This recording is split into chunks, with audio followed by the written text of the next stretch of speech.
Many other elected leaders were empowered to show their true colors.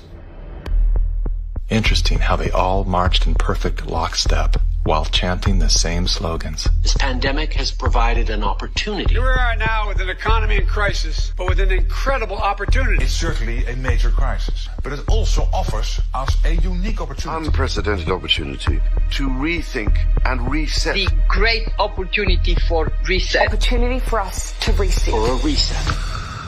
It's almost as if they all attended the same school of thought and studied under the same professor.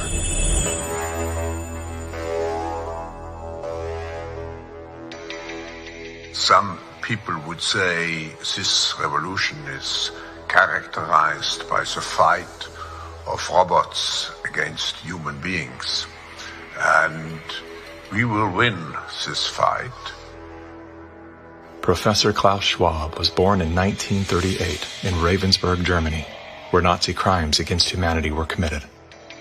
His father, Eugene Wilhelm Schwab, was the managing director of Escher Weiss Ravensburg, a company that used slave labor to manufacture weapons of war for the Third Reich.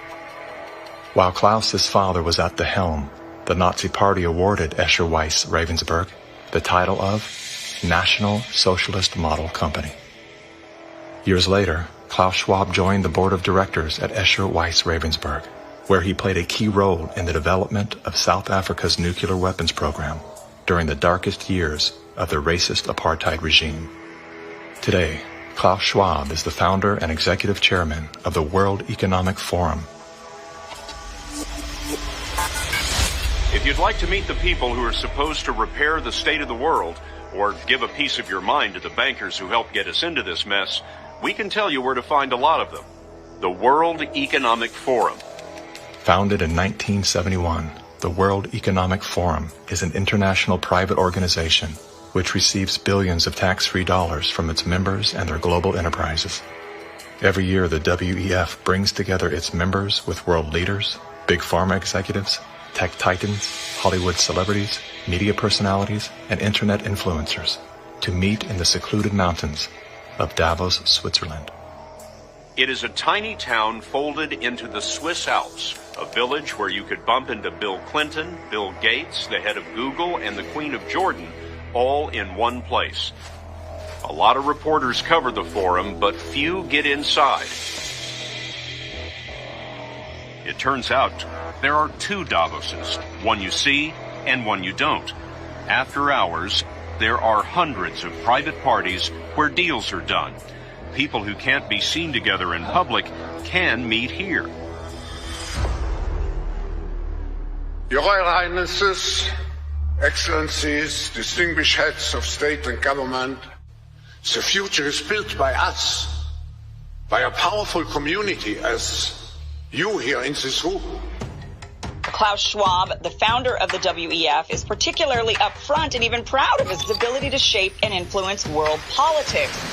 I created the community of global shapers as a means, as a force to shape our common future. And of course, their Global Young Leaders program is a grooming ground so that when they ultimately infiltrate cabinets, We penetrate the cabinets. they will likely tend to govern a certain way. Nobody will be safe if not everybody is vaccinated. The names and the countries he mentioned ended up being some of the most dystopian and authoritative during this pandemic. Names like Ms. Merkel, Vladimir Putin, and so on. Other names? Jacinda Ardern, Sebastian Kurz, Mauricio Macri, Mark Zuckerberg, Jack Ma, Gavin Newsom, Stéphane Bancel, Chelsea Clinton, Leonardo DiCaprio, Sanjay Gupta, Dr. Leana Wen, Alexander and Jonathan Soros, George Soros' sons, and several of the Rothschilds. And of course, Now, who could represent such a world better than you, Prime Minister? In 2014, Klaus Schwab called for the Great Reset, We need a great reset. which he positioned as the solution to the world's most urgent issues. The dark reality of Schwab's agenda is detailed in his best-selling book, COVID-19, The Great Reset. His endgame mission is to replace independent governance with a top-down controlled, one world government and a central bank-controlled digital currency. When they say you'll be happy. What they mean is you'll be enslaved. That's why they're talking about a great reset. That's why they're talking about introducing this quasi-communist, quasi-socialist agenda. They know we've run the course where we cannot continue down the path of the ever-increasing indebtedness because we have a generation that quite literally cannot afford to buy a house. Millions of Americans are priced out of buying a home. And so it's easy to tell that generation, we're going to forgive your college debt. Student debt relief. And set your expectations lower. You're going to rent forever. We're going to celebrate the tiny house movement. We're going to do all of these things which sound cool because they're shaping our narrative so that we become capable of expecting less. What we need to do is not expect less. We need to remove inefficiencies so we can experience more. And that's the subtle distinction that the Great Reset is missing. Like most globalists, Schwab regards communist China as a shining model of how he intends to transform the world. We now welcome His Excellency Xi Jinping.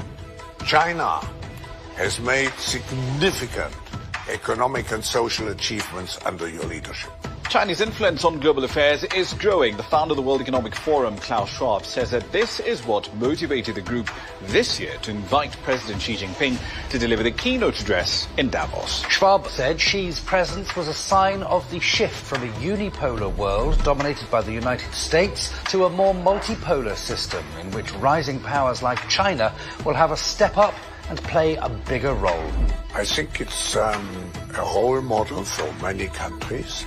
But we have to go one step further. It's a systemic transformation of the world. Artificial intelligence, the metaverse, synthetic biology. Our life in 10 years from now will be completely different, and who masters those technologies will be the master of the world. Similar to his protege, Justin Trudeau, Klaus Schwab makes a fascinating case study. Yet he too is merely the master of his own world. Economic Forum. Science is replacing evolution by natural selection with evolution by intelligent design. Not the intelligent design of some god above the clouds, but our intelligent design and the intelligent design of our clouds. The IBM cloud, the Microsoft cloud, these are the new driving forces of evolution. Today, we have the technology to hack human beings on a massive scale. And by this I mean that if you have enough data and you have enough computing power, you can understand people better than they understand themselves. And then you can manipulate them in ways which were previously impossible. You know, the whole idea that humans have this soul or spirit and they have free will, that's over. Now, how exactly will the future masters of the planet look like? This will be decided by the people who own the data.